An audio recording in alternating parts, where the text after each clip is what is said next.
Okay, we're going to get started now at 6 o'clock. I just wanted to welcome everybody to the webinar. I know you can't see me, but you can hear me, hopefully. My name is Brianna. I am the volunteer coordinator here at San Gabriel Valley Habitat, and I'll be introducing our two speakers today. So let's get started. So like I said, we're going to be interviewing our special guest today, Councilmember Monica Garcia of the Baldwin Park. But before we begin, I just would like to say, please make sure that your cameras and mics are off. You should be able to see the little, the microphone. It'll be like a little red microphone if it's off. That way, you know, there's no distractions during the interview. Also, if you want to send questions, please send them through the chat function. All comments will be sent to Steve Gomez, and we will be answering all questions at the end. And if time permits.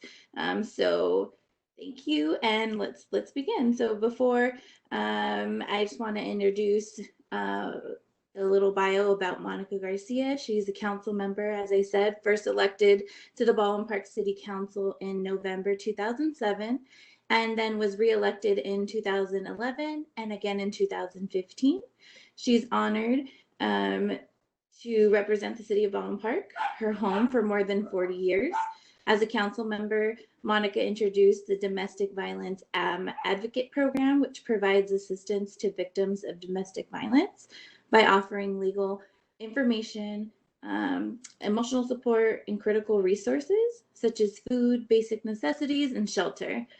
Monica earned her Bachelor's of Arts in Political Science and a minor in Business Administration from the University of Southern California upon completing her general education at San Antonio College. She also holds her Master's in Public Administration from Cal State Long Beach. And I would now like to introduce our interviewer this evening, Leah Schuler, who is the Volunteer Programs Manager here at Habitat, here at San Gabriel Valley Habitat. So without further ado, let's begin the interview. Brianna, thank you so much. Monica, thank you for joining us for our Women Build a Better World web series. We're so glad you said yes. And just want to make sure you're ready to go. Yes, no, thank you for the invitation. It's a pleasure to join you on this series. So thank you for thinking of me. Oh my gosh, pleasure is ours. So to start us off, can you walk us through your career journey? How did you make the decision to enter politics? Yeah, that's quite the journey. Are we sure we got time? I think that really a pivotal moment was probably when I was in college, and I was introduced to a professor who would later become a mentor for me. And he immediately encouraged me to get involved in campus. There was an advocacy group that was engaging in advocacy before state legislators, but also activism on campus. And it was for a cause that was near and dear. And that was the introduction to what would follow, later, all these years later. And really, it comes back to the desire to advocate for communities in need and to make that positive impact. And so when I was at USC, I pursued a political science degree and then took an internship with the Speaker of the Assembly's office, and that led to working with the City Council, Mayor's office. So one experience kind of builds on another, right? And it was really a wonderful experience to be able to work serving community in those different roles. And that led me to becoming a planning commissioner in my own city and wanting to serve in my own city. And then that led to running for city council. And here I am 13 years later. Well, thank you. And that's, you wrapped up 13 years quite quickly. So you mentioned that you got involved in college and that you had extensive volunteer work and work within the community. How has that community service shaped who you are? Well, I think like many of you who work at Habitat for Humanity, like many of the volunteers, I think it starts even with the smallest gestures, right, of us getting involved and us pursuing something in the community that is perhaps it's meaningful to us. And so just with those kind of baby steps, I started to, as a child, I was very involved in my community. And I was a Girl Scout. So, we did things like going to the convalescent home or doing things like tree plantings at the nature park and things like that, right? Which led to being involved in middle school and high school. And so I felt like it was kind of a natural step when in college, I was encouraged to become this, member and then chair of this committee, because it's all like a gradual development. It's a gradual evolution of kind of who we are and how we can contribute. And it's like brick by brick, right? Just like when you're building a home, brick by brick, it starts to create something larger and more meaningful. That's great. So you built your bricks up, and now you are a foundation of the Baldwin Park City Council. So what does a city council member do? What is that role that they play in local government? Well, that is always the question, right? Kind of like, what is your role? What do you do exactly? What do you do? How, what is the saying? What have you done for me lately, right? And really what we're here to do is to serve the community. And so, should somebody ask, what have you done for me lately? Then that's a very appropriate question to ask of a council member, of a mayor, because at the highest level, we're here to serve community, to make sure that, the quality of life within that community is good and that everything is functioning the way that it should. When you bring it back to a more kind of tactical, the day in, the day out of what we do. So we are local legislators that are responsible for our jurisdiction. And so in my city, I represent about 75,000 residents, and we're about 6.7 square miles.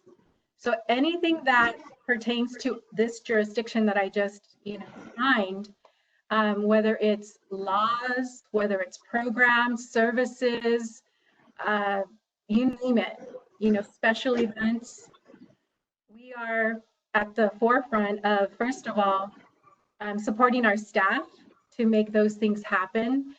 That could be through funding, that could be through us providing direction to our staff, or our staff saying, hey, these are the tools that we need to carry this out. So how do we support, right? The equipment, the tools, the resources, all of it. So ultimately that comes down to city council. And as a city council member here in the city of Baldwin Park, I'm one of 5. And so, what it takes to get anything done in government is a 2/3 vote. 2/3, so that 3 out of the 5 would carry, whether it's whatever legislative action forward. So if that makes sense, or if you want me to elaborate on that. But so it takes 3 out of the 5 members of the council to do anything in the community.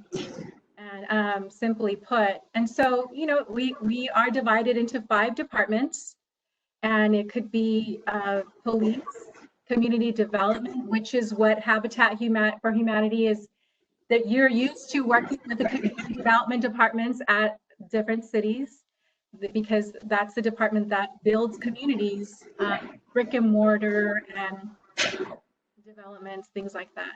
We also have our public works, so infrastructure, making sure our streets are paved, the lights are on, we've got trash being picked up, then we have recreation and community services. The fun one, we need to have special events and all the great community programs for seniors and families and children. And then we have our finance department. And then at the head of that, we have our city manager. So as a city council and a city council member, we oversee that executive team and just make sure that everything is running like it should in the city for our residents, for the community. Wow, that's wonderful. And when you have, I'm assuming it's like a vote and there's public meetings or city council meetings, and is that where the votes take place? Or is there behind the scenes voting, or is it all in public?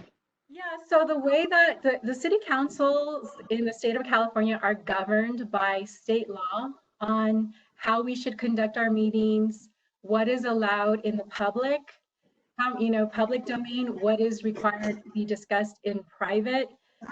So the way that city council meetings are usually structured is you have your regular meeting set, and you are required by law to post the meeting so that the community is aware, and if they so choose, they can come and participate. And at the meeting itself, you will have a regular session where, again, that's for public discussion, public domain. And then we have a closed session where more sensitive items, and again, it's all governed by state law. So anything that has to do with personnel, that it has to be discussed privately with confidence. Anything to do with real estate or pending lawsuits, that would be closed session. Outside of that, everything else is in the public domain. So during those meetings, there's an opportunity for us to take up the agenda items, and then an opportunity for the community to speak on those agenda items. So that's usually how it goes. And once we take up each item, then again, to get any item passed, it requires 3 out of the 5 council members. So what's your favorite part or maybe process or experience as a council member? What do you really love about being, City of Baldwin Park councilwoman? Yeah, well, let's see. I really love the creative part of this. I love when I get to see a need in my community and I get to say, hey, what do you guys think about this? And sometimes I get the support right off the bat. Sometimes I may not immediately, but then you kind of work, your allies or the city staff, the resources. I mean, in one example, we were very tight on our budget and we didn't have money to spend on special projects, but I was able to reach out to external stakeholders in the environmental world and get their interest. And we were able to really create from almost nothing. And thanks to their help, and then leveraging that with the city. So it's not just because I'm a council member doesn't mean that what I say is going to go, right? That's not how this works. It's a very collaborative process. It's a very creative process. And you really have to be able to work with people. And, even when they may not agree initially, just kind of bringing them on board. And there's a lot of creativity here. Again, but it's all in the best interest of our community. And this is a community where I grew up. So that's really what this work has always come back to for me, is serving this community and just being creative. When I see a need, how do we fill that need? And certainly affordable housing has been part of that journey and that process, and has been part of many council conversations along the way. Yeah. I can imagine. So that's great. So so for you, I never would have thought that a council person or any kind of legislature would be creative. I thought maybe in the writing of laws or legislation, but not even. I had never thought about it as a creative process in the how do you pull people together and be collaborative to make something happen, especially when there's no funding. So that's really interesting. I love that. And I'm not sure if this is one of them, but what has been your greatest accomplishment? What are you most proud of? It doesn't necessarily have to be as a council person, but as Monica, what are you most proud of? It's hard to just provide one thing. I would just say that there have been a collection of experiences.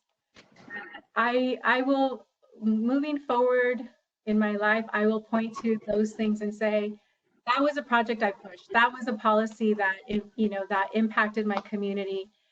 I think overall, that's I'm gonna be most proud of is just that positive impact in the different pockets of my community and seeing where my advocacy may have improved the quality of life in a specific neighborhood or for a specific individual or family.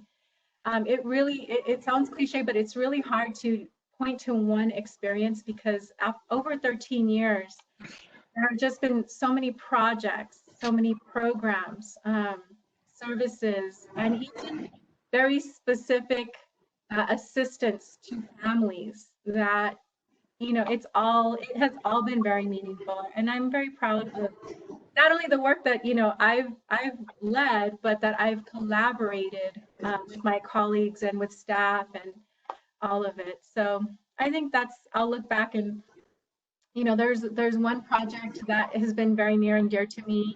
Even as a child, it was near and dear. It's a nature park that I helped, again, even in the most difficult of financial times, able to collaborate with environmental groups to get it off the ground. And, $3 million later, we have a newly renovated nature park. And guess what? We're going to be moving on to phase 4 of this. Wow. So, those kinds of things. There's been also this affordable housing project that has been very important to our downtown landscape. And that is a project that I'm very proud of, having contributed to it. Our transit-oriented district, I'm sitting here in my City Hall office, but we're located in our downtown transit-oriented district. And all these pieces that are coming together, that have come together, it's something that I'm very proud that we've been able to accomplish. And going back to my years on the Planning Commission, even dating back to 2001, 2003, a lot of the vision is what is actually coming to work right now. And we have been realizing over the last few years. So all of that work, I'm very proud of. No, it sounds like for you, anytime you have that opportunity to make the city of Baldwin Park a more caring, a more responsive, a more fun even, and I think nurturing, it sounds like with the park, that's really what has kept you going, and that it's not just an accomplishment, but the series of accomplishment because you're helping the city of Baldwin Park be a better place to live, and making the world of Baldwin Park a better place. That's right, and it comes from living here in Baldwin Park. I was raised here by a family here in Baldwin Park, and so I recognize and I relate to families in my community, and I think how.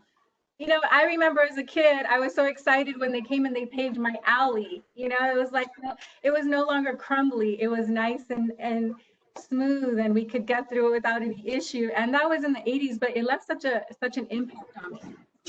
And the programs that I participated in growing up here in the community left such a strong impact on me.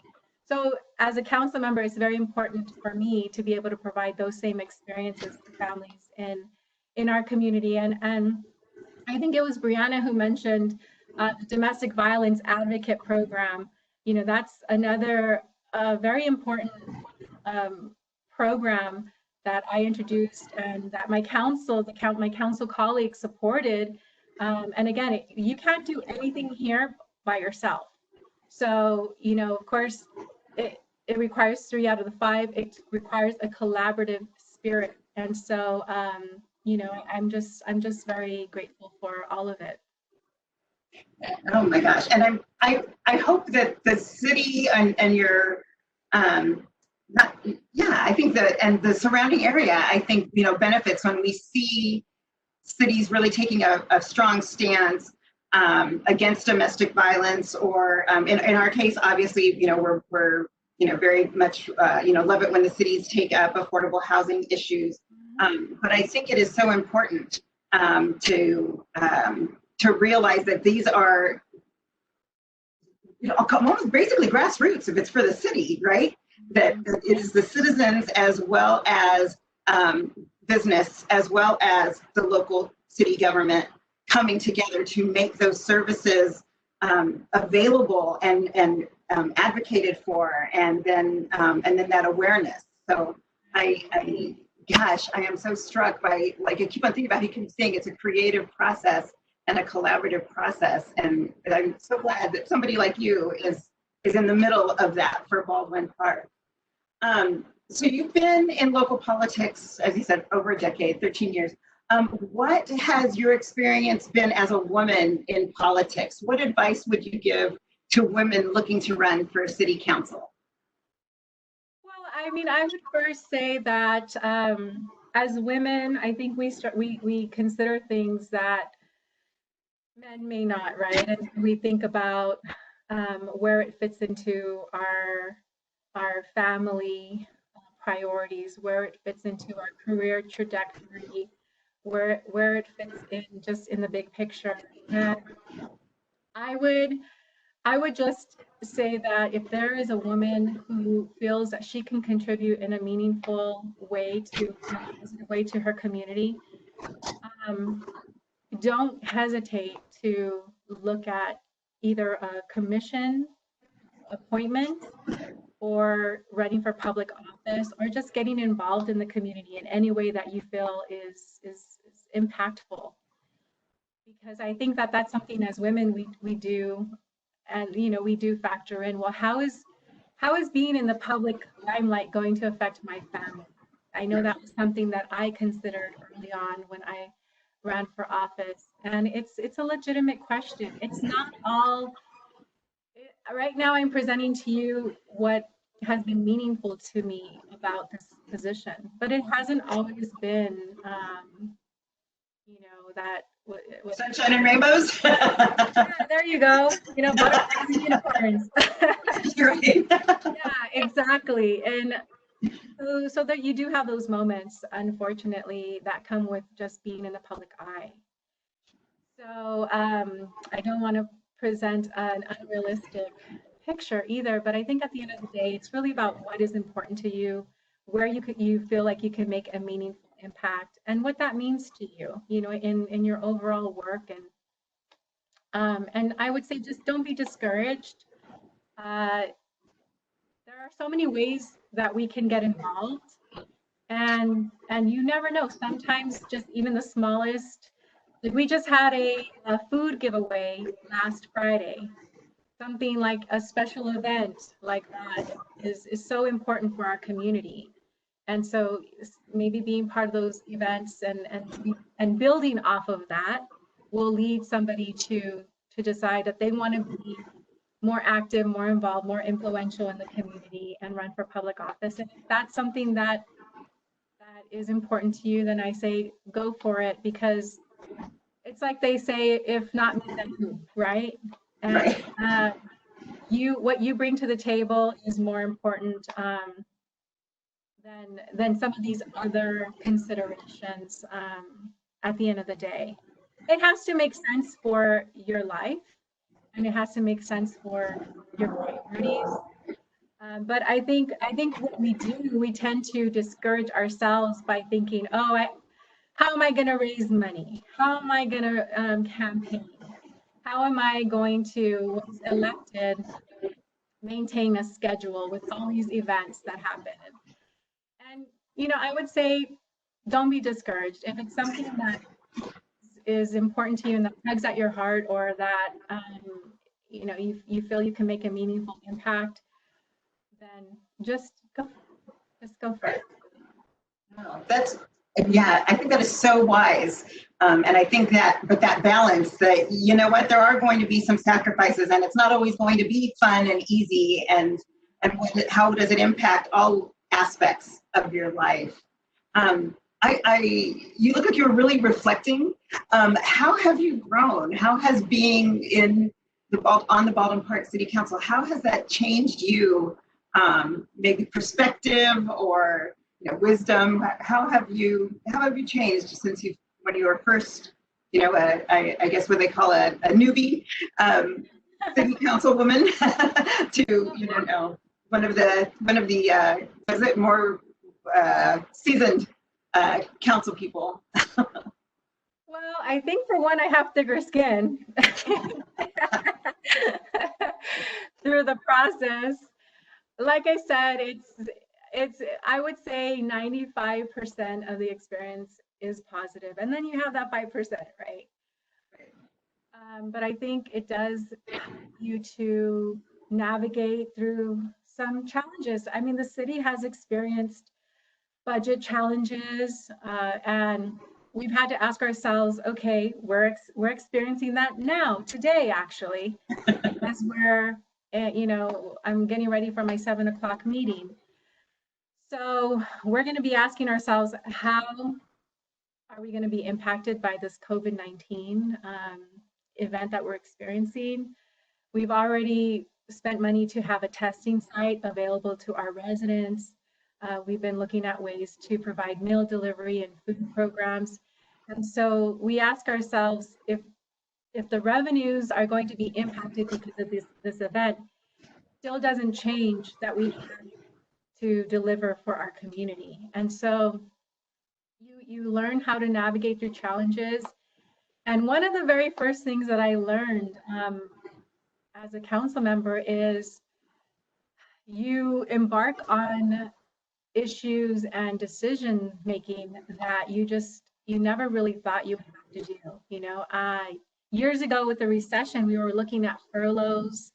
I think we tried to avoid any layoffs, but those are the kinds of decisions that we have to make on the city council and as legislators at the local level, and I'm sure at every level. And they're not easy.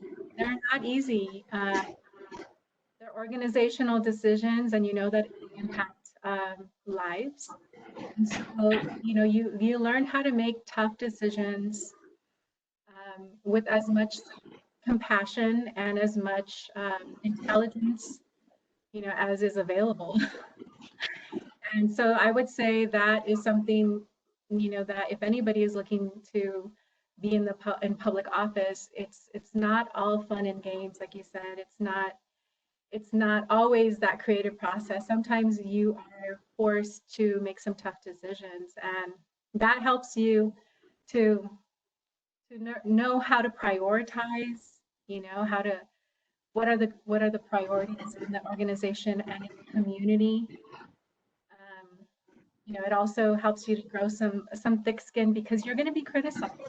There will be criticism that comes along with making tough decisions, and that's not what you sign up for, but that's just part of the process. Part of what happens, right, when you're out in the public. Yeah.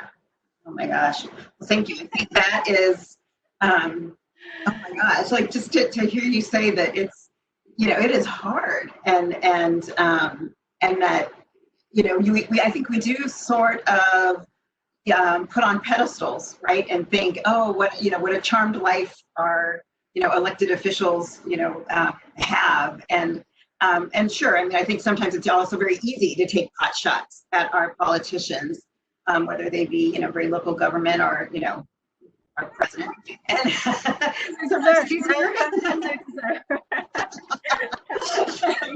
but yeah, I mean, you really you really put yourself and in some ways, those you love out in the spotlight.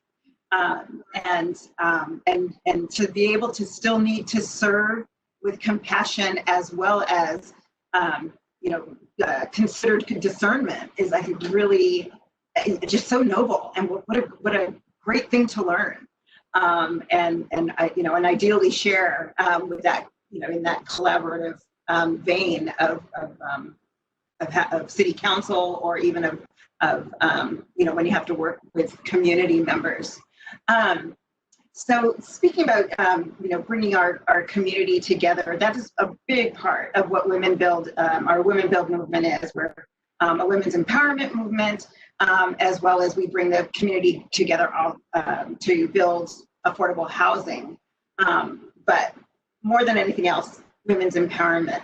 Who is a woman in your life that has really inspired you or has empowered you, encouraged you? Can you tell us her story and how she impacted you? Well, I would have to say it was my mom, right? And I mention her through my experience as a council member often, actually, because yeah, she taught me and my brother early on what it was like to put food packages together and deliver to families in need. She was a Head Start teacher, and so working with families with disabilities or economically disadvantaged, and always did so with so much love for the community and service. And she also was part of a hiring a youth employment program here in the city in the 80s. And so a lot of people that were impacted in a positive way by those programs and by her influence and her interaction with them, her care for them. Even as a council member, they'll come up to me and be like, "How's your mom doing?" And it's great. It's great. And I think that has certainly provided a foundation. And along the way in my career, there have been different women that I've just really been in awe of. And I mean, I can talk about one of my first bosses in Los Angeles City Council office, Lisa Sarno, district director. And then to when I worked for Los Angeles Mayor Antonio Villaraigosa, and Robin Kramer being our chief of staff, to a time where I was in DC working for public policy attorneys, and the passion that they had and the advocacy, and just how smart they were in their proposals, but also in their way of collaborating, and really power of numbers and flexing that muscle before Congress and things like that. So along the way, there have just been so many women that I have been inspired by. And in fact, even in this time of great challenge when we're experiencing COVID-19, I am really inspired by what I see daily through the LA County briefing with our supervisors and Dr. Barbara Ferrer giving that daily report, but really leading us as a county and as cities too. Cities are looking to their leadership right now to see what is best and how should we respond best to this event, this outbreak. And so, again, another group of women to really be inspired by, and I really respect the leadership that they've given during this very challenging time. No, absolutely, and it's very empowering, and it's I think it gives hope that even in crisis, strong, well-spoken and thoughtful people are coming forward and helping us understand and helping us feel safe and leading the way for us. So yeah, we need more of those, no matter the gender. And I love that. I mean, I have to say that I love that on stage you've had women. You've had Catherine Barger, you've had Supervisor Hilda Solis, Dr. Barbara Ferrer, and others who have stepped forward. And I love seeing that in this crisis. And that is really what we were trying to do is highlight the women in particular, because we are women build. And so, yeah, thank you. Yeah, it's just been so wonderful to see and get to meet our more women politicians through this series. And so I feel really lucky and blessed. I've so enjoyed just hearing your stories and your words of wisdom and your reflections. But I do know that I am thinking we have got some questions from our audience. Let's see. They've sent them to me on my text here. Let's see. Okay, so the first question we have is, can you fast forward 5 years from now? What's your vision for Baldwin Park for the San Gabriel Valley? I guess maybe that's a two-parter, like for Baldwin Park and for the San Gabriel Valley. Yeah. Well, I think for Baldwin Park, my vision is that we will have financial stability these next, I would say the next year will be interesting because of this outbreak, with stores closing and businesses closing temporarily. It does affect our revenues here at the city. And so we're going to be recovering from that over the next year. Hopefully not more than that, but maybe I'm being unrealistic and too optimistic. But I would imagine perhaps maybe over the next year or two, we will be recovering from some of the revenues that we lost during these next few months. So I hope that in 5 years, we will be once again financially stable. We were experiencing good stability in these last few years. And so I hope that we'll be able to get there quickly and achieve that, by year 5 and well before then, hopefully. There's so much uncertainty, and I don't mean to sound so doubtful, but there's so much uncertainty right now, and I think we're just kind of dealing with it. And then as far as the San Gabriel Valley, what I've appreciated is there has been a lot of collaboration, for regional projects, regional funding sources, resources. And so I think that, the more that we can do that, I think the stronger the San Gabriel Valley will be. So yeah, that's my vision, is just having financial stability, making sure that we can advocate for the greatest amount of resources, because we're going to be experiencing some challenges here. So it sounds very much similar to, I feel like, I know in the nonprofit world, we're definitely like looking forward to, yes, financial stability coming out of, COVID-19, hopefully well before 5 years from now. And I think it's, it's been so off-putting, right? Like, and so many of our decisions are, oh, we have to wait and see, and we don't know, and there's no model really for us to follow. And so that, making, building the bridge as you are on it, right, as you cross it, is how I guess we're learning resiliency right now. That is for sure, and that has been a theme of being, in government, in local government. Because as you remember, not too long ago we were experiencing that recession, right. The Great Recession. So here we are, and it's feeling a little bit, similar as far as council and the decisions that we're going to be making. We were just getting a briefing today from our finance director, and we're already looking at about a $4 million deficit because of the impact of these revenues not coming in. So that's significant for a city like ours. Well, thank you. And wow, I mean, yeah, that seems a little daunting. So hats off to you. And yeah, collaboration is going to be key in that regard. Yeah. A lot of letter writing. And advocacy, yeah.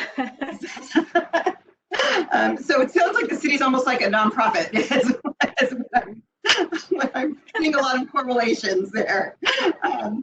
So another question that has come through, thank you, listeners. How can the city of Baldwin Park and the larger San Gabriel Valley community get involved in local housing issues? Well, I think, yeah, that is a really good question. I know that there is a committee that has been established by the San Gabriel Valley Council of Government, and it will focus specifically on affordable housing and homelessness. So I think that there's going to be a very strong focus, especially as we come out of this outbreak and we assess the financial impacts, and especially to families that were already experiencing difficulties. And so this will most likely just many of them just over, unfortunately. And so I think that some of the, I guess, some of the positives that could come out. I always think, what are the opportunities that can come out of these challenging times? And maybe one of the opportunities will be to focus, to get a larger, broader audience to focus on affordable housing and also how we provide housing for homeless. And I've already seen a shift as far as the homeless, how we're responding to them in this crisis. So it's going to be, this is a pivotal moment, I think, for a lot of these very important issues and very fundamental needs that I think sometimes they get lost in other priorities. But I think we're going to come back down to the basics, of food, shelter, making sure that, people are able to sustain their some level of self-sufficiency. I'm hoping that that's what we'll be able to focus on in the aftermath of, we already are. We're already, you hear in Los Angeles, you've heard even here in the city of Baldwin Park, how do we feed our community? How do we house our shelter, provide shelter to those who need it? So there's been a really quick shift in that direction, right? To look at what are the basic needs. And my hope from this is that we'll be able to put more attention, more focus, more resources on those basic needs. And housing is a basic need. Yes. So I think that that's something our city will be doing, and I think that will be happening in the San Gabriel Valley, but also just across LA County and beyond, I'm sure. It's definitely been a wake-up call, I think, for we've seen it where, it's, when they're saying stay at home, you've got to have a home to stay in, right? So, I mean, it's there in the order, it's, and we can't, it's hitting us in the face. And so I'm so grateful that, cities are taking that up, county, for sure.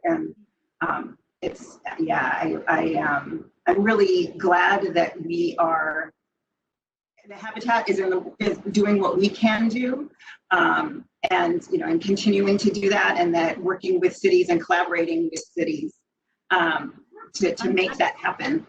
And on that note, if I can also say thank you to Habitat for the work we've been doing in Baldwin Park. Yeah, I've driven by the houses that were rehabilitated and that will now be rehabs to families, and I think it's wonderful and great project. And I'm looking forward to the expansion of that. I think there's like a phase 2 from what I understand. Yes. So thank you so much. It really goes hand in hand with our priorities here at the city. We have been looking to provide affordable housing for our community. And I'll give you an example. In 2000, I want to say it was probably 2012, 2013. Don't quote me on it.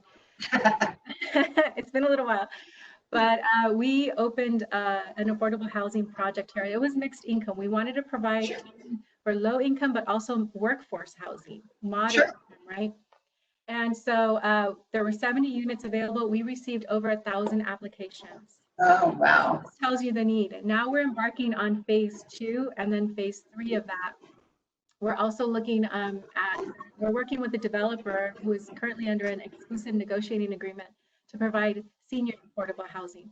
So I share all that because it is a priority. It has been a priority. I just think that, the more opportunity that we have to focus on that, I think we'll all be better off for it. Yeah, and thank you for your work. And, I really look forward to further collaboration with Habitat. Yes, well, thank you. And I was like, did you send in that question? Because we did get, will Monica be volunteering at Habitat's next acquisition rehab project on Olive Street in Baldwin Park? I would love to. It's in the neighborhood where I grew up, so I'm very familiar, and I would love to. So please keep me posted and let me know how I can do that. We absolutely will. You will be hearing from me. Wonderful. Well, Monica, I can't believe we've already run out of time. Thank you for giving us this time. And I know you're going into another city council meeting right after this. So thank you so much again for your wit and your wisdom and truly the thoughtfulness of and your reflection. It was very, for me, it was again another wake up call, and just like, oh my gosh, so many overlaps between what we're doing and what the city of Baldwin Park is trying to do. So it has been great. Well, thank you so much. Like I said, it really has been my pleasure to support the series. Thank you so much for including me in the series. I've had a lot of fun and look forward to continuing the discussions and the collaboration. And it would be my honor to continue to support your organization. I know it's a great organization. You're doing great work, not only in Baldwin Park, but across the globe. And so any ways I can support, it would be my honor. Fantastic. Well, thank you again. And we're going to say goodbye to you, but folks in the audience, bye. Thank you so much. Okay, take care, everybody. Okay, bye-bye. Take care. Bye. And folks in the audience, we're going to be putting up information about how to stay involved with Women Build 2020 and encourage you to sign up, fundraise, and join us again in 2 weeks for our next Women Build a Better World event, when we interview Assemblywoman Blanca Rubio. Until next time, have a happy and healthy rest of your week. Bye now.